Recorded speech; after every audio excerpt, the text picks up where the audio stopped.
आइए, सुनिए, देखिए, समझिए सनातन सत्य।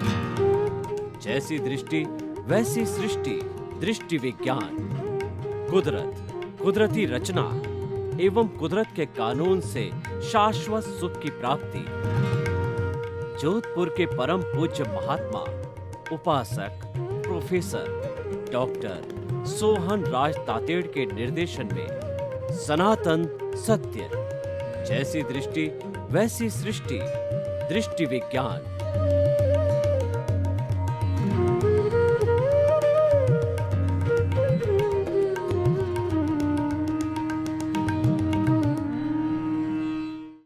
हम जितने भी त्यागी पुरुष है संसार में, जो कि परमार्थी हैं और वो जगत का कल्याण करने वाले हैं, वो लोक कल्याण करने वाले हैं, उन सभी पवित्र आत्माओं को हम तहे दिल से नमन करते हैं, नमस्कार करते हैं। और ये भावना बातें हैं कि उनकी जो परमार्थ की चेतना है, वह चेतना हमारे भीतर भी संक्रांत हो, क्योंकि हम अच्छे इंसान बनना चाहते हैं। हम आपको सनातन सत्य कार्यक्रम देते हैं, वह आपको एक संतुलित रूप से अच्छा इंसान बनाने के लिए देते हैं कि अच्छा इंसान स्वयं में सुखी होता है, औरों को सुख देता है तथा वह परोपकार करता है। सनातन सत्य के अंदर हम कुदरत, कुदरती रचना और कुदरत के कानून का आधार लेते हैं। सनातन सत्य किसी भी धर्म, संप्रदाय, जाति, लिंग, भाषा और फॉर्मेट, संप्रदाय, ईश्वर, संस्था से नहीं जुड़ा हुआ है। ये सीधा कुदरत से जुड़ा हुआ है। और कुदरत तो सबकी होती है। कुदरत is a supreme authority, nobody is about the कुदरत। हम सनातन सत्य आपको इसीलिए देते हैं कि आपकी दृष्टि निर्मल हो जावे, आपको सही रास्ता मिले और आपका गलत रास्ता छूट जाए। इसीलिए दिया जाता है कि आपको शाश्वत सुख की प्राप्ति हो। यह सारा कार्य हम अलग अलग एपिसोड्स, अलग अलग विषयों के माध्यम से करते हैं। तो आज का बहुत सुंदर विषय है निष्काम कर्म। कर्म का अर्थ होता है कार्य करना। हम सुबह से शाम तक ऐसा कोई क्षण नहीं आता है कि कार्य नहीं करते। हम जीवन से मृत्यु तक, जन्मने से मृत्यु तक ऐसा कोई क्षण नहीं आता है कि काम नहीं करते। काम क्यों नहीं करते हैं? कि जो हमारा मन है वह बहुत चंचल है और वह हर क्षण सोचता रहता है। उसमें विचार आते हैं और वो विचार आगे जाकर के आचार, व्यवहार और कर्म में परिणित होते हैं। इसका अर्थ क्या हुआ कि मानव तो कर्म करता ही रहता है। जब हमको कर्म करते ही रहना है जीवन भर, तो व्यवस्थित रूप से करना चाहिए। हमको पता है कि यह कार्य मुझे आद्योपांत करना है, तो उसको सही तरीके से करना चाहिए। उस काम को करने की हमको टेक्निक आनी चाहिए। सही तरीके से करने का अर्थ ये हुआ कि वो काम जो है अच्छे रिजल्ट दे, वो काम सही रूप के अंदर हो जाए। उसके लिए भगवान श्री कृष्ण ने गीता में एक बहुत सुंदर संदेश दिया है। उन्होंने अर्जुन को जो शिक्षा दी कर्मयोग की, उस कर्मयोग की शिक्षा वो लंबी शिक्षा है। 6 दिन तक लगातार महाभारत के युद्ध के मैदान में उन्होंने कर्मयोग की शिक्षा दी, जिसमें बहुत से सूत्र बताए। और जो मुख्य सूत्र उन्होंने दिया कि निष्काम कर्म करो, ऐसा कर्म करो कि फल की इच्छा मत करो। बहुत सुंदर युक्ति है। आप कर्म तो करते रहो, लेकिन आपने प्रारंभ से ही फल की इच्छा कर ली है, तो कल वांछित फल न मिले तो आप बहुत बड़ी बीमारी से ग्रसित हो सकते हो, डिप्रेशन में जा सकते हो, और कई लोग तो सुसाइड तक कर लेते हैं। देखिए आज का इंसान कितना सेल्फ सेंटर्ड है कि वो काम प्रारंभ करने से पहले ही उसके परिणाम के बारे में सोचने लग जाता है कि इसका रिजल्ट मुझे मिलेगा या न मिलेगा।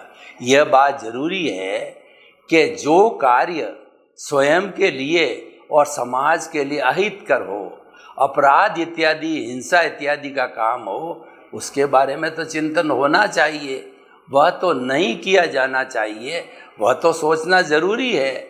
लेकिन हम किसी चीज़ का रिजल्ट पहले ही चाहते हैं। उदाहरण के तौर पे एक व्यापारी जो है दुकान प्रारंभ करता है और वह ये फल की इच्छा करने लग जाता है कि मैं तो जल्दी से जल्दी लखपति बन जाऊं, करोड़पति बन जाऊं।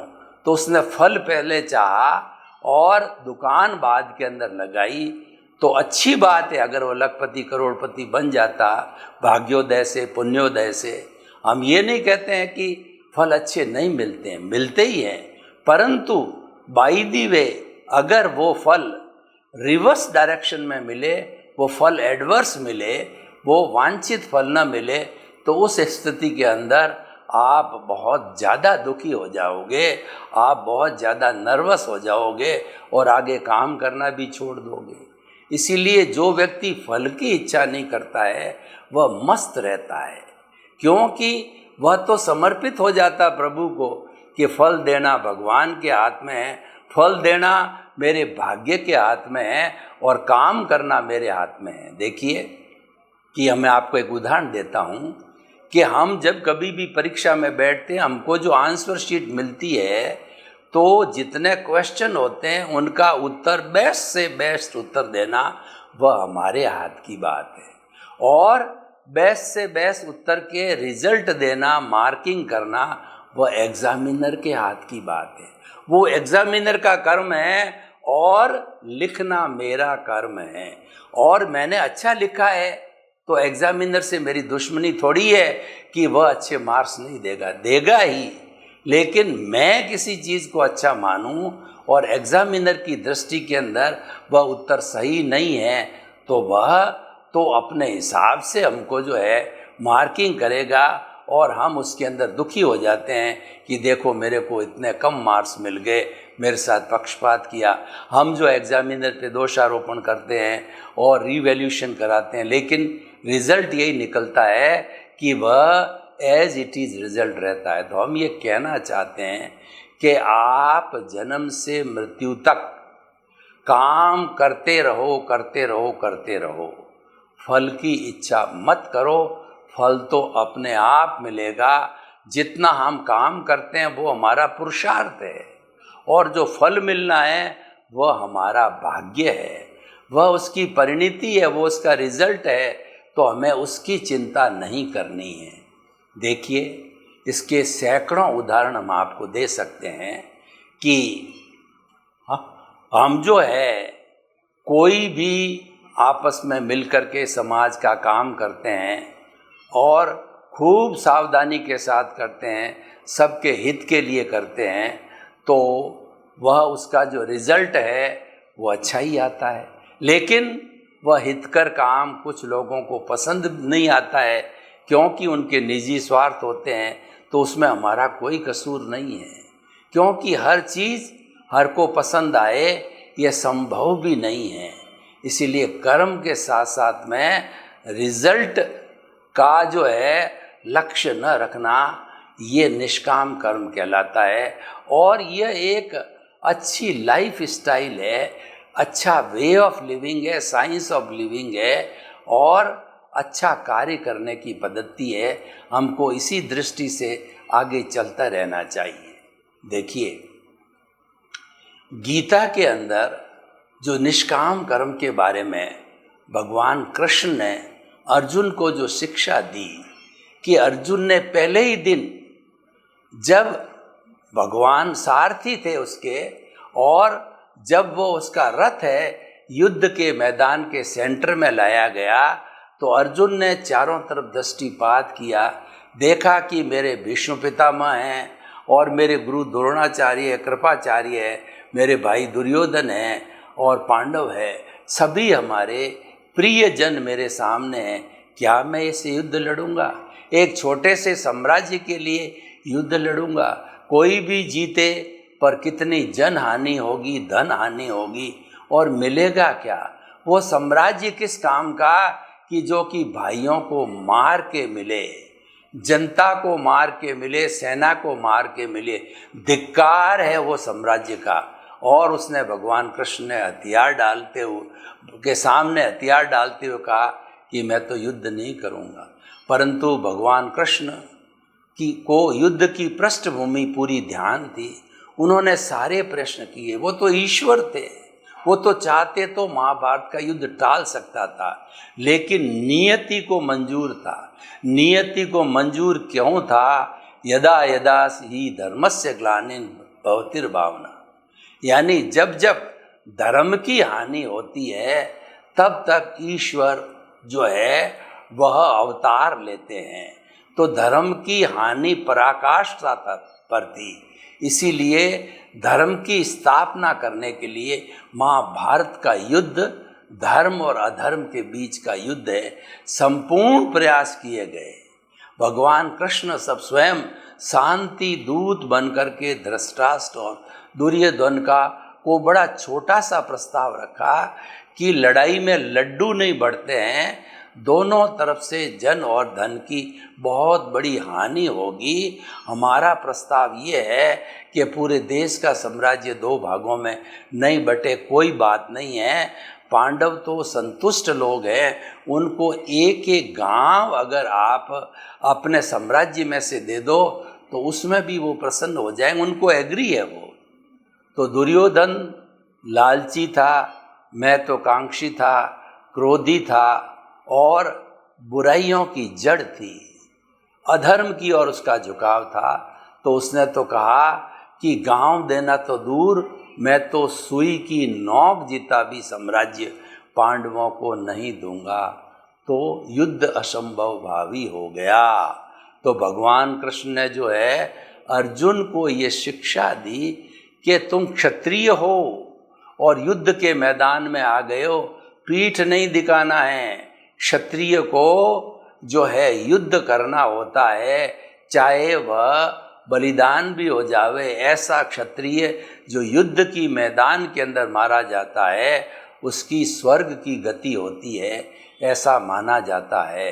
तो तुम पीठ मत दिखाओ, तुम्हारे पे थोपा गया है, तुम युद्ध नहीं कर रहे हो, तुम युद्ध के कारण नहीं हो, तुम तो मात्र एक निमित्त हो, तुम कर्ता नहीं हो युद्ध के कि तुमने ही युद्ध खड़ा किया है साम्राज्य के लिए या अपनी आकांक्षा के लिए या अपने अहंकार के वशीभूत।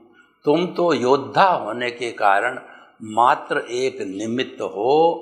और निमित्त के रूप में और अर्जुन को जो ये मन वचन काया रूपी पिंड अर्जुन का है, इसको अलग करते हुए लड़ने वाला तो ये है, पर तुम ये नहीं हो, तुम तो शुद्ध आत्मा हो। भेद विज्ञान कराया भगवान श्री कृष्ण ने अपना जो है वो वासुदेव का विराट स्वरूप ईश्वर का बताते हुए भेद विज्ञान कराया कि तुम तो शुद्ध आत्मा हो। ये लड़ने वाला अर्जुन तो एक मन वचन काया रूपी पुतला है और ये नियति है इसकी, ये इसके योग में है, तो इसको तो अपना कर्तव्य करना पड़ेगा। इसका भुगतान है, ये भुगतान तो इसको करना ही पड़ेगा। लेकिन ये निष्काम कर्म के रूप में रह करके फल की बिना इच्छा किए हुए ये अर्जुन युद्ध लड़ेगा तो उसको कोई तरह की क्षति नहीं होगी और वह युद्ध धर्ममय युद्ध होगा। तो अर्जुन ने युद्ध लड़ा और अर्जुन उसी भव के अंदर इतनी हिंसा होने के बाद भी मुक्ति को गया, क्योंकि उसने निष्काम कर्म किया, उसने जो है भेद विज्ञान किया और उसने भगवान कृष्ण ने जो रास्ता बताया था उस रास्ते का पालन किया। तो हम ये कहना चाहते हैं उस उदाहरण से कि जीवन की best way of the life है निष्काम कर्म करना। आप कोई भी कर्म करो, उसकी फल की इच्छा मत करो। देखिए, हम आपको उदाहरण बताते हैं कि जो किसान है वह खेत में बुवाई करता है, अच्छी बारिश हो गई, उसके बड़ा खेत है और उस बारिश के बाद के अंदर उसने खेत को भी समतल किया, खेत में बुवाई का समय आ गया तो वह खेत में बुवाई करता है। लेकिन बुवाई के साथ साथ में वह ये सोचता है कि जैसा भगवान को मंजूर होगा वैसी फसल होगी, और फसल भी जो है अपने पुण्योदय भाग्योदय के कारण होती है, मांगने से जो नहीं मिलती है। कई बार तो फसल जितनी हम इच्छा करते हैं उससे कई गुना अधिक हो जाती है। बारिश समय पर होना, धूप समय से भी निकलना, कीड़े मकोड़ों का प्रकोप नहीं होना और अन्य जानवरों से जो खेत का सुरक्षित रहना, कुछ फेवरेबल कारणों के कारण फसल कई गुना मिल जाती है।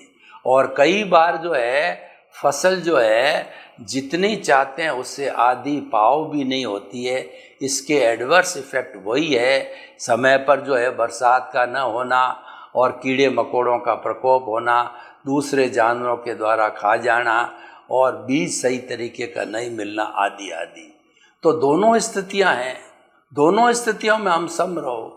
हमने जो है न तो पहली बार ये चिंतन किया था कि हमको इतनी अधिक फसल मिले, न दूसरी बार चिंतन किया था कि हमको कम फसल मिले। ये तो फसल जो मिल गई उसको स्वीकार करो। निष्काम कर्म के अंदर जो काम संपन्न हो जाता है तब बोलो कि व्यवस्थित।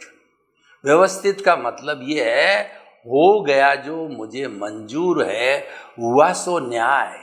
ईश्वर ने जो न्याय किया है वह मुझे मंजूर है, इससे हमको संतुष्टि होती है। और हम ईश्वर के न्याय को मंजूर नहीं करते हैं, उसको चैलेंज करते हैं, तो ईश्वर जो हमसे नाराज होता है और वह हमें अच्छा फल नहीं देता है। और कुछ नहीं होता तो हम परेशान होते हैं, टेंशन के अंदर जाते हैं और अपने जीवन को दुखमय बना देते हैं। निष्काम कर्म की थ्योरी व्यक्ति को जीवन में सेटिस्फैक्शन देती है। यह थ्योरी व्यक्ति को जीवन में प्रोग्रेस देती है, व्यक्ति को जीवन में सुख देती है और आनंद देती है। देखिए, आनंद की अनुभूति कब होती है? जब हमारे दिमाग में टेंशन न हो। अगर मैं मोक्ष की संक्षेप में परिभाषा करूं कि तनाव मुक्त जीवन मोक्ष है, यानी मेरे जीवन में कोई टेंशन नहीं है, कोई भी अफरा तफरी नहीं है और कोई भी जो है उतार चढ़ाव नहीं है, तो मेरे लिए तो वो मोक्ष की स्थिति है। तो इसीलिए हमें यह एक जीवन के अंदर लक्ष्य बना देना चाहिए कि मैं निष्काम कर्म करूँगा। वैसे कहने में ये बड़ा अटपटा लगता है कि काम तो करो लेकिन फल की इच्छा मत करो, ये कैसे संभव है? तो जो असंभव है उसको संभव बनाना ही ज्ञानी पुरुष की विशेषता है, ज्ञानी पुरुष का कार्य है। तो हमें कुछ नीति को लेकर के चलना चाहिए, कुछ एथिक्स को लेकर के चलना चाहिए, कुछ सिद्धांतों को लेकर के चलना चाहिए। कई बार हमें सिद्धांत का पालन करने के लिए बहुत ही खट्टे मीठे अनुभव लेने पड़ते हैं, बड़ा त्याग करना पड़ता है, बड़ा सहनशील होना पड़ता है, लेकिन जो हमें रिजल्ट मिलते हैं वो बहुत सुखदायी मिलते हैं, वो हमको सुकून देने वाले मिलते हैं, वो हमें आनंद देने वाले होते हैं। और जो हम निष्काम कर्म की थ्योरी से तो जितना करते हैं उसके अंदर आनंद ही आनंद की अनुभूति होती है, और आनंद हमारी आत्मा का लक्षण है। हम चाहते भी यही हैं कि हमको जो परमानेंट आनंद मिले, हमको परमानेंट सुख मिले, वो ब्लिश है, वो शाश्वत सुख है। तो निष्काम कर्म से हमको शाश्वत सुख मिलता है और निष्काम कर्म करना एक सनातन सत्य है, क्योंकि यह जो थ्योरी है वो हर एक पे हर जगह लागू होती है, हर कर्म पे लागू होती है, क्योंकि where there is a cause there is effect, without the cause there is no effect at all. इस दुनिया में जितना भी कार्य होता है कारण बिना नहीं होता है। तो कारण है हमारा कर्म करना और परिणाम में उसका फल की प्राप्ति होना। तो फल कैसा भी प्राप्त हो वो हमें स्वीकार्य होना चाहिए। सबसे बड़ी बात है कि हम प्रभु के जो है वो आदेश को, प्रभु के आशीर्वाद को हुआ सो न्याय मान के चलते हैं तो हमें कोई भी दिक्कत नहीं आती है जीवन के अंदर। तो भाई और बहनों, एक अगर आप आदर्श जीवन बनाना चाहते हो, आप एक अच्छे व्यक्ति बनना चाहते हो, ये दुनिया की आँख का काजल बनना चाहते हो, दुनिया के हितैषी बनना चाहते हो, तो कर्म बराबर करते रहो, लेकिन वो कर्म जो है वो निष्काम होना चाहिए, यानी कि वह जो है वो परिणाम रहित होना चाहिए। परिणाम तो उसका मिलेगा और जो भी परिणाम मिले वो हमें स्वीकार करना चाहिए। देखिए, निष्काम कर्म की जो थ्योरी है वह कितनी कारगर थ्योरी है। मैं आपको उदाहरण देकर के बताऊं कि एक सरकार चुनी जाती है और सरकार जो है चुनने का अधिकार जनता को होता है। तो जनता ने जिस पार्टी के ज़्यादा लोगों को चुन करके भेजा है, सरकार उसकी होती है। अब सरकार को बनाया किसने? जनता ने। तो डेमोक्रेटिक के अंदर कहा जाता है जनता की सरकार, जनता के लिए और जनता के द्वारा, यानी केंद्र के अंदर जनता होती है। तो जो व्यक्ति जीत के जाता है उस केंद्र को सलामत रखे, यानी वो जनता के हितार्थ काम करे और वह और कोई मन के अंदर इच्छा नहीं रखे कि मैं तो केवल जनहितार्थ कार्य करूँगा, सही कार्य करूँगा, मेरे निजी स्वार्थ के लिए कार्य नहीं करूँगा और मैं जो कुछ भी कार्य करूँगा मेरी पार्टी के लिए कार्य नहीं करूँगा, परंतु जनता की भलाई के लिए कार्य करूँगा। तो उसकी जो ये मानसिकता है वह अच्छे रिजल्ट देती है और ऐसा चुना गया व्यक्ति है वो जनप्रिय बन जाता है, क्योंकि वो जनता की केयर करता है।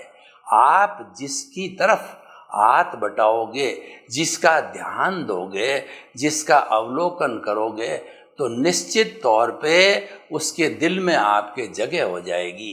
तो निष्काम कर्म हमें लोगों के दिल के अंदर स्थान बनाता है, क्योंकि हम स्वार्थ की चेतना से ऊपर उठ जाते हैं, हम परार्थ और परमार्थ की चेतना के अंदर चले जाते हैं।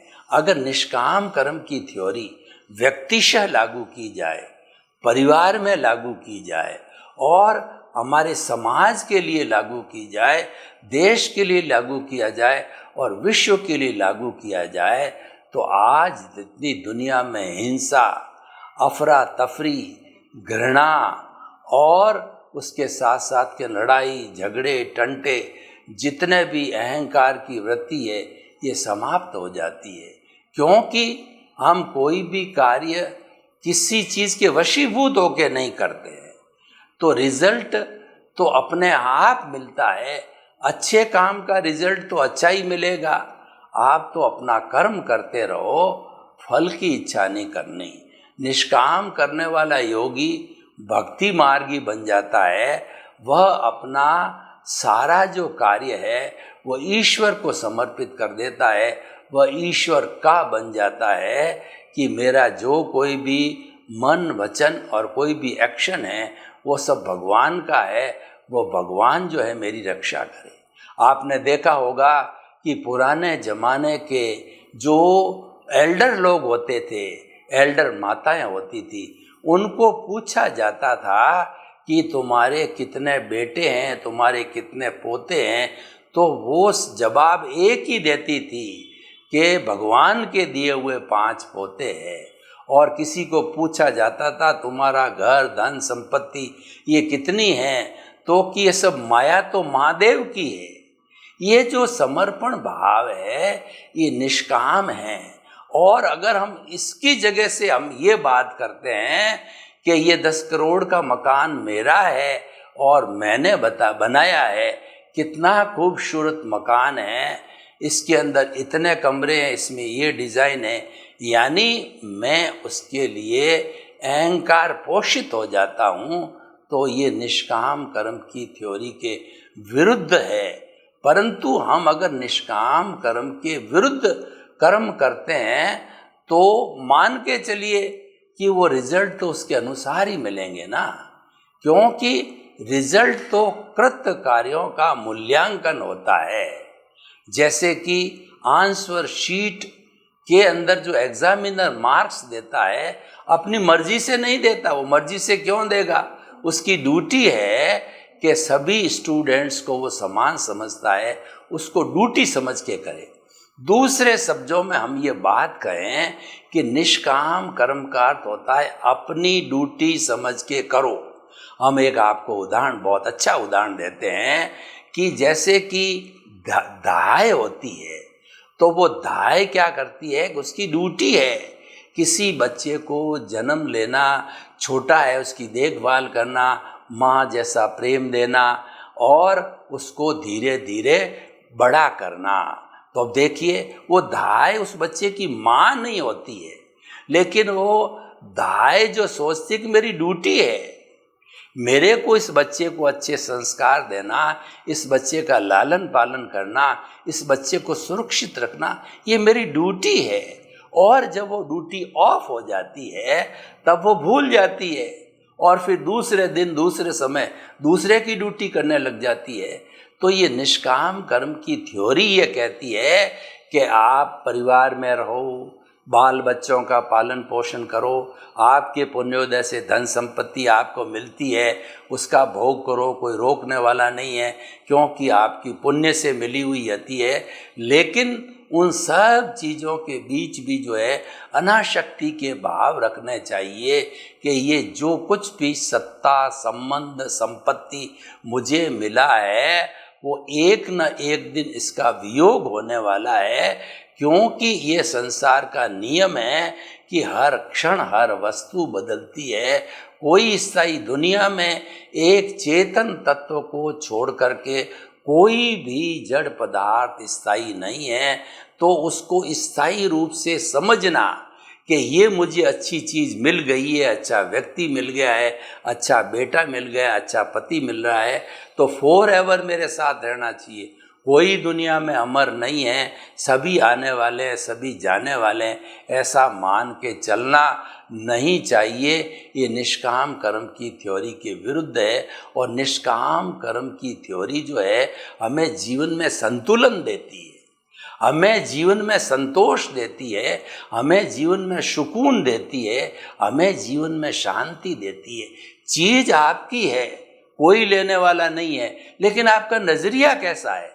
मैं आपको उदाहरण देना चाहता हूँ। आपके पास में करोड़ों का बहुत अच्छा राजा के महल की तरह बंगला है और उसकी रजिस्ट्री आपके नाम से है, तो आपको कोई लेने वाला नहीं है, लेकिन आपका नज़रिया उस मकान के प्रति कैसा है, वो ये है कि ये मकान मेरा है। और एक आप ये सोचते हो कि इस मकान का मैं कस्टोडियन हूँ, ट्रस्टी हूँ, और मेरी निष्ठा में, दोनों में रात दिन का फर्क है। एक में तो कर्म की थ्योरी है, एक में निष्काम कर्म की थ्योरी है। सर्वे भवन्तु सुखिनः, सर्वे सन्तु निरामया। लोक के सब जीवों को सुख मिले, शांति मिले, आनंद मिले, प्रेम मिले, सौहार्द मिले, भाईचारा मिले, भातृत्व मिले। आप सभी के प्रति मंगल भावना।